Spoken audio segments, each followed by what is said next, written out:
Mario, my brother, how you doing? What's up, man? How are you? I am blessed. How about yourself? Good, man. Good. Can you hear me okay? I hear you great, brother. Can you hear me? I can, yeah. So before we jump in, because I really have a lot of things that I want to talk to you about and just unpack everything that has to do with NFT, the blockchain, Bitcoin, and just entrepreneurship in general, let me just introduce you to my audience. So Mario Nawfal, he is a phenomenal entrepreneur. He's the co-founder and CEO of NFT Technologies.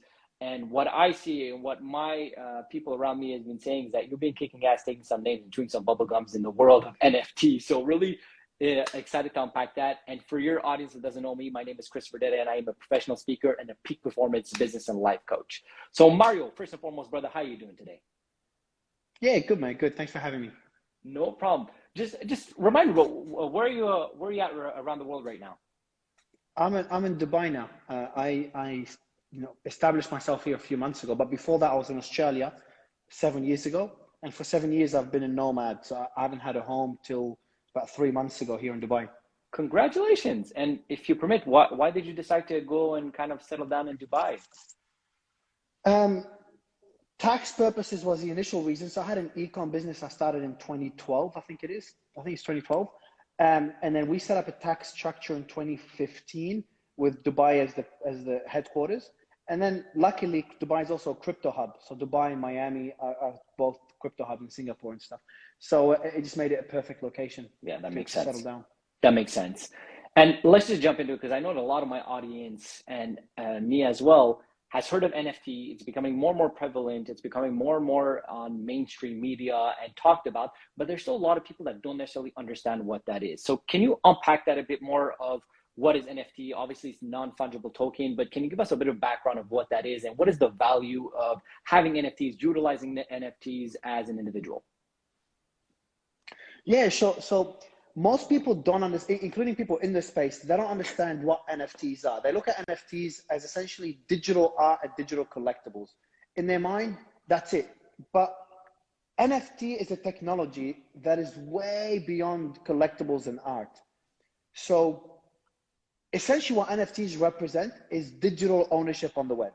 So I own the phone that I'm using right now. I own these AirPods, I own this t-shirt, I own my passport in my bag, I own my hat. These are things that I own.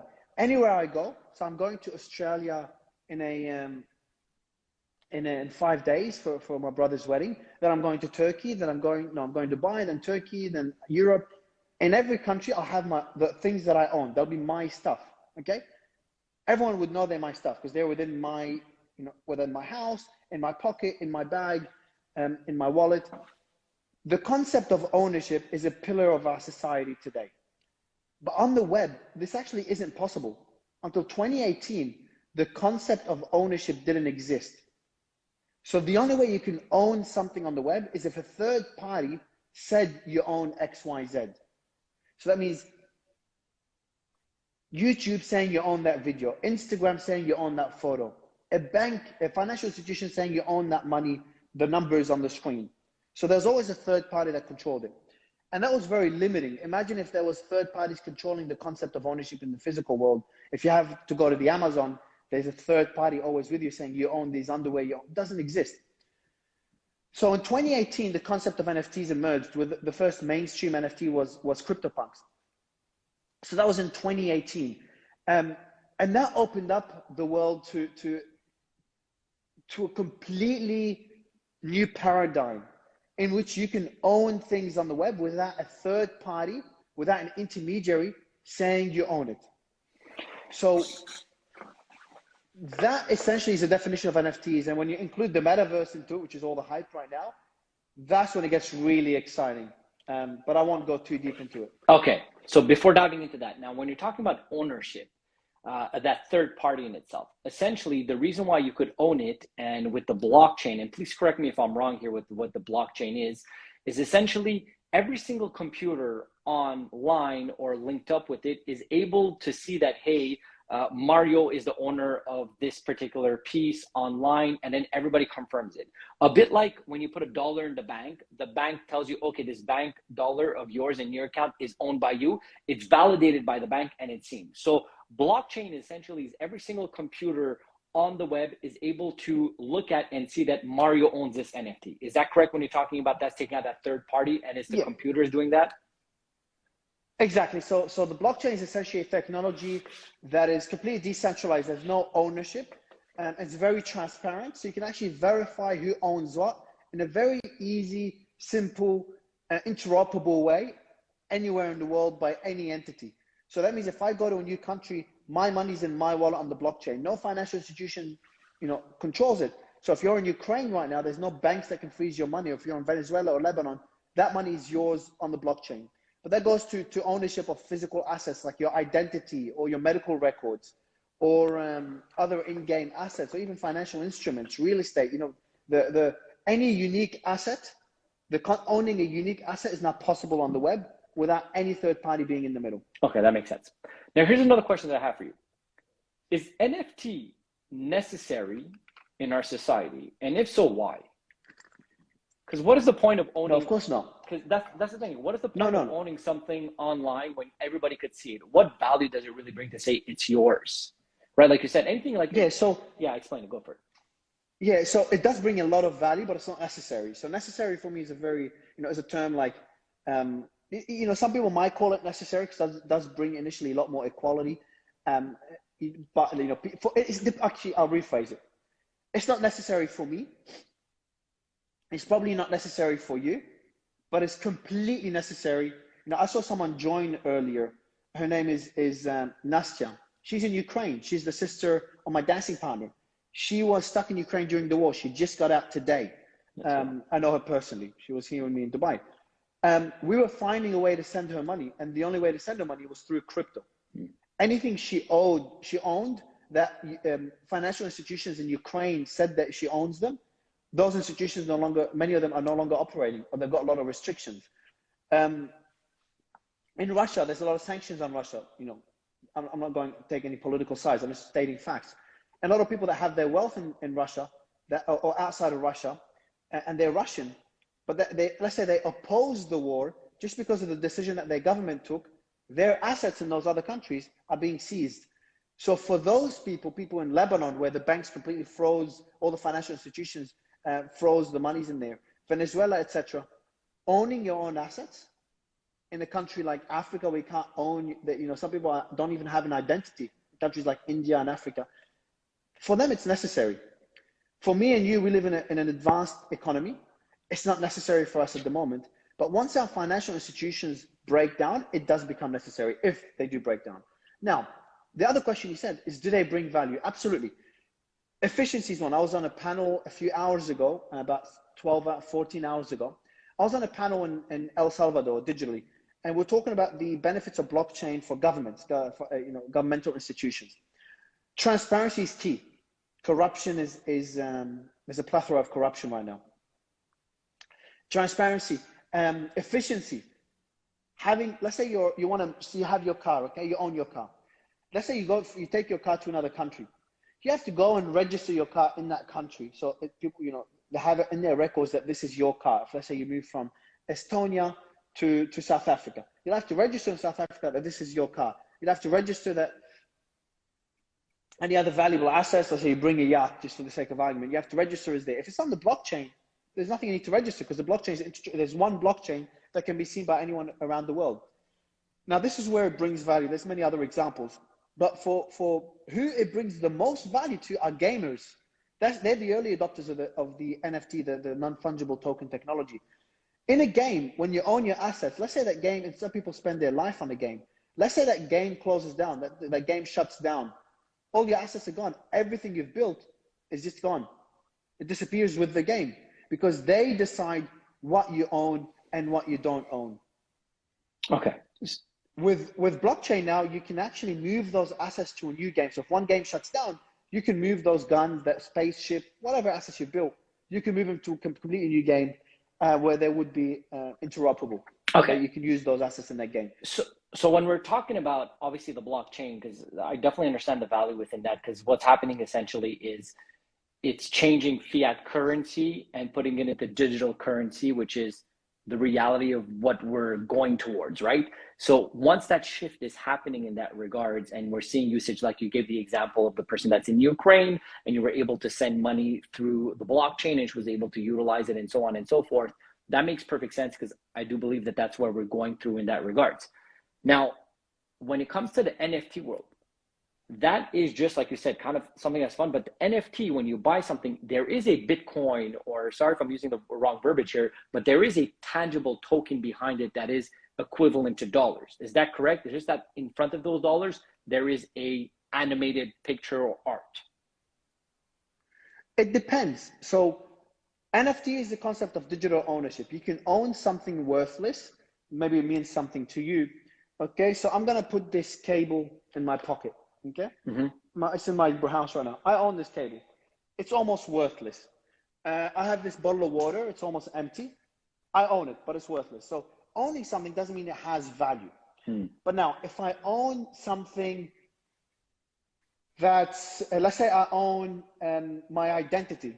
Obviously, it's not worthless. I own my medical records. That's not worthless either. So the value is not given. It's purely a technology to allow you to own something. That something could be an ugly picture or painting. You know, that painting there is probably worthless. It came with the house, not worth a lot. It's hiding like some electrical components behind it, but I own it. Okay, but that projector I own as well. It's worth a lot. My identity is worth a lot. So it's not, NFTs don't have value just because they're an NFT. NFT is just a technology that allows you to own something. If you create a photo and make it unique and turn it into an NFT, it doesn't give it ownership.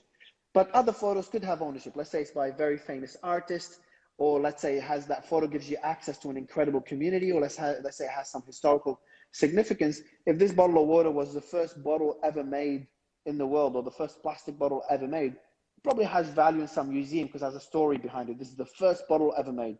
Then it has value. The same thing with, you know, if you look at Bored Apes or CryptoPunks, which is an NFT picture, pixelated picture.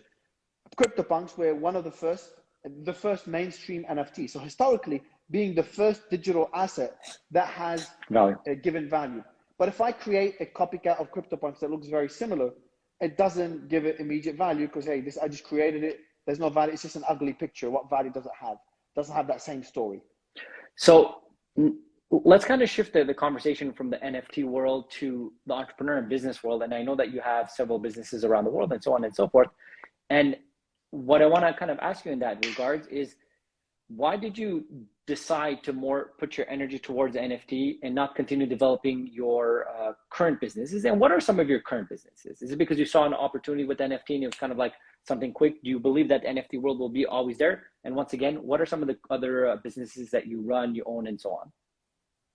Yeah, so I started my first business in 2012. That was an e-commerce business that still exists today. I'm not operating, I'm not involved in it, but I'm the founder and owner, and that's called Fruity. I started then. I had a record year last year and operates in over 30 countries.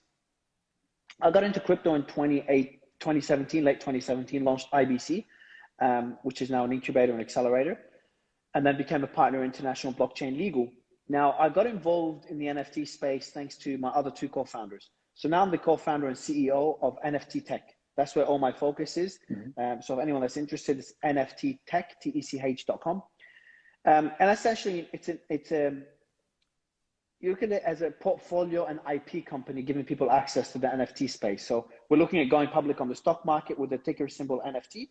So when we're public, people can buy our shares to get exposure to the space. Now, why did I get involved in the NFT space? Initially, it was pure demand. Like, we're in the crypto space, and if we see a lot of effort and focus going towards that, obviously there's something there. And then, especially when the metaverse came to my attention, that's when I saw the real use case of NFTs. Now it's my pure obsession, my focus. I wouldn't call it obsession, but my focus. From a business perspective, over the next decade, NFTs and the metaverse are my pure focus. I just see massive potential in the way it will change the world that we live in today. Similar to, I know it's a cheesy comparison, but similar to how the internet changed our world in the late 90s. Do you think that that's going to be the correlation in certain regards? Do you think this NFT world and everything that's happening on the blockchain is going to change the world as we know it, just like the internet did, like you said, in the early 90s? And if so, how? It will change the world in a very similar way to the internet, not the same way, because the internet, I think it was, the metaverse and NFTs are built on top of the internet. If you get very technical, you don't need the internet for them, but they probably will never be mainstream without the internet. So the internet, is the engine that allows everything to operate. So I wouldn't call it the same as the internet. It's definitely the biggest innovation we've had as a society since the internet. Now, why? Well, I've talked about how you can own something on the web, but this is where it gets really, really exciting. The metaverse is essentially a digital representation of the physical world we live in today, okay? Based on that definition, we're all in a metaverse right now. Everyone's watching us on their Instagram with their AirPods probably on, or their headphones on speaker, and they're in that digital world. They're with us right now. They're focused with us. They've most likely ignored what's happening around them. So, and that's you can call this education, doing business, socializing, signaling, different. We're ticking a few boxes of what we do as a society. What do we do on a daily basis? We build a business, we socialize, it's a big one. There's entertainment, watching YouTube, etc. We signal to the world our identity and the feeling of belonging. So those 5 things pretty much represent what we do on a daily basis. Most of those things you do on the web right now. You run your business on the web, on WhatsApp, etc. You socialize on the web. You signal your identity on Instagram with your posts. So if you think about it, that digital representation of the physical world we live in, it's already ongoing. So technically, we've been in a metaverse for a long time, but it's a very archaic metaverse, not the one you see in movies like Ready Player One. And that's what I call the Web 2.0 metaverse, where it's pure communication, social interaction, two-way communication. The Web 3.0 metaverse, the Web 3 is what all the hype is about now, is a metaverse that allows for digital ownership, which is NFTs. So the NFTs are essentially the atomic unit of the Web 3 metaverse. Now, why is that exciting? Well, in the physical world, as I talked earlier, we own stuff, but you couldn't do that on the web. Now that you can actually own things on the web, you can start moving around in that digital world, whether it's Meta's metaverse, Facebook's now called Meta, Meta's metaverse, or TikTok creates a metaverse, or the US government creates a metaverse, or I create one. You can start moving from these different worlds, socializing with different people, building businesses in those different worlds, playing all these different games, gaming and life are, two very similar things. Life itself is a big game if you think about it, the game of life. So we can now move from all these different metaverses, owning our assets within those different worlds, the same way we own them in the physical world. So that means if a metaverse shuts down, etc., our assets are still ours, and we can move from one world to another. The same way if Dubai gets into a war with whatever country and Dubai shuts down or whatever happens to it, gets all flooded or whatever, I can pack my stuff, get on a plane and head to any other country. I'll probably head to Miami and live there, and all my assets will be with me. My money will be with me. My identity will be with me. My laptop will be with me. My clothes will be with me. So the same way we can move around this metaverse called Earth, this physical metaverse called Earth, with our assets, we'll be able to move through that metaverse called the web with our assets that we own. Yeah, that's very interesting. So essentially what you're saying is like those movies, like you said, Ready Player One or whatever the case is, that's where we're kind of going towards that interaction online with owning things, and not only one directional but bi-directional communication. So very interesting in that regards. And Mario, if you mind, I really don't want to talk about your dancing background as well. I know that you're in that. How long have you been doing it? Do you do ballroom dancing? How did you get into it? Talk to me a bit about that passion. Yeah, man. I started dancing years ago, tango. That was a dance. So if anyone's interested, if you go to my Instagram now, you'll see a few videos. But in the description, there's a link to my Instagram account, to my dancing account. There's all dancing there. But yeah, so I got into dancing in tango. I watched a movie called Scent of a Woman by Al Pacino. Let's go. And he dances tango in that movie. And like, holy shit, I want to dance that. So I started tango, and then started doing ballroom, other dances. And then I realized you can't dance those socially. And I started salsa. And now I dance bachata. I travel the world dancing bachata. I'm going to Turkey in a week to dance there. And I was in Morocco a few days ago. Oh, wow. You so compete? I travel the world. Not compete. My dancing partner wants me to compete. But I go there just as an artist, mainly just to enjoy the attention you get as an artist. So it's like my social life. So that's my exit business. from the business world. Yeah, you know, as an entrepreneur, you definitely need those vices because, like, listen, bro, you're a successful entrepreneur. You're building so many things with NFTs and all that, and I'm sure that comes with pressure, that comes with expectations, that comes with things. So to have vices like this is not only necessary, but it's highly valuable for you as a person and what you're developing. Because when the conscious mind is at rest, the subconscious mind works best, and you'll find a lot of the answers. So I'm sure when you're dancing and you're in that zone, in that flow, you probably get ideas of your NFT business. You probably get ideas left, right, and center, or you're just in that present moment. So I love the fact that you found the dancing in that regards. And do you have any more ambitions with the dancing, or it's more like you said, just for Vice? Do you see yourself like, you know, potentially competing with your partner? Is that something that you're one of your goals in that regards? Never say never, but probably not, because it does take a lot of focus, and I'm busy as hell already. So it's more for me like just a hobby. I think it's important to have a hobby because business can get tough, especially when you're on crypto. And having an exit like that, exit of dancing, helped me get through one of the toughest years of my life in 2018. So it's more of a hedge, a life hedge that I have. But, you know, luckily I'm not all in crypto. So I've got businesses outside of crypto too, which allows me to deal with the ups and downs of crypto really well. Yeah, you're essentially diverse, which is, I think, the only way you could succeed in any type of business or any type of investment. So, my brother, my next few questions over here, that for the next few minutes that we have, I want you to kind of guide us and explain to a novice that wants to get into NFT. After listening to this great conversation, you're like, you know what? Okay, fine. I understand it. It's the world and all that stuff. That's where we're going toward. How does somebody start an NFT? Where do they go to invest? And what would you suggest for certain NFTs to be looking up for? So talking to a novice, how would you explain the step-by-step process to get into NFT world or the Bitcoin world and the digital currency world? Yeah, so I'll try to keep it short because I know we both got to jump off shortly. So I'll try to keep it very concise, but as valuable as possible. So first thing I just recommend to everyone, don't invest. That's the first step. Because unless you're going to spend 10 hours a day in the space, you're likely going to get screwed. It's really, really tough to find the opportunities. There is a lot of scams. And most of the people that make most of the money are people that are early in projects and they get that private access, obviously like we do. So I recommend looking for, there's no index funds for NFTs. When we're public will probably be the first way to get exposure to the space for people that don't want to go too deep. So because they buy our shares, and then we'll do all the work in getting that early access. So that's probably, and obviously after us, there'll be other index funds and other, you know, businesses doing something similar to us, giving that exposure to the retail investors. So that's a safer way to get exposure, getting into exposure to some holding company, portfolio company, or index fund. Now, beyond that, I recommend most people just educate themselves. Spend the next few months just learning as much as you can, because we're barely getting started. The market is going to correct. I guarantee you, things are going to get a lot less hype-based. People are going to call it a fad and stuff. It's part of the evolution, starting a hype cycle. So we're going to see that happening. We're going to see that correction. And most people will get discouraged. That's the time to learn. That's the time to plant the seeds. Because when the next step in that evolution happens and all that hype happens again, all that craziness that we saw in the last year, that's the time to get the reward.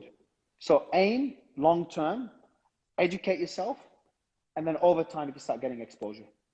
I love that. I love that. So essentially, like you said, just essentially getting knowledge in anything is highly valuable. So before doing anything, get that knowledge, look how you're going to approach it. And then furthermore, like you said, it is going to become public at a certain point. It's going to get some structured. So the ones that are more fads or the ones that are, not done in a empathetic or kind way, like you said, the frauders out there are not going to be as prevalent in industry. So it's going to be something that you're going to be able to invest, I guess, just like stocks or whatever the case is with a certain structure. So Mario, listen, I know that we have to jump off here, so I'm going to kind of want to respect your time here. I just want to kind of let you kind of take the show here at the end to say, where's the best place that people could connect with you? If anybody's interested in your projects with the NFTs or just to kind of get in touch with you, what would that be to connect with you? Yeah, so anyone that wants to educate themselves, I think go to nfttech.com. So nfttech, tech.com, and just register for the email, put your email there. So that's the company that I co-founded. We're not public yet. That's what we're working to achieve. So you can't buy our stocks yet, but at least you can educate yourself with our report. So we'll be educating our subscribers, our audience about the space. I'm a very transparent, open person. So I say it as it is. and I hope people will find value in that. So that's the best thing you all could do. I love that. So we'll link that all down below, and obviously your Instagram handle will be linked up as well. Mario, thank you very much, bro. Thank you for giving us a bit more enlightenment on what is the NFT world, the crypto world. Good luck with anything. And one last thing, is there anything that I could do to support you more, bro? No, all good, man. If there's anything I could do to support you, let me know. Definitely will, bro. We'll keep this conversation going. Pleasure meeting you, and keep up your phenomenal work. All right? Thanks a lot, man. Appreciate it. Take care, bro. Okay.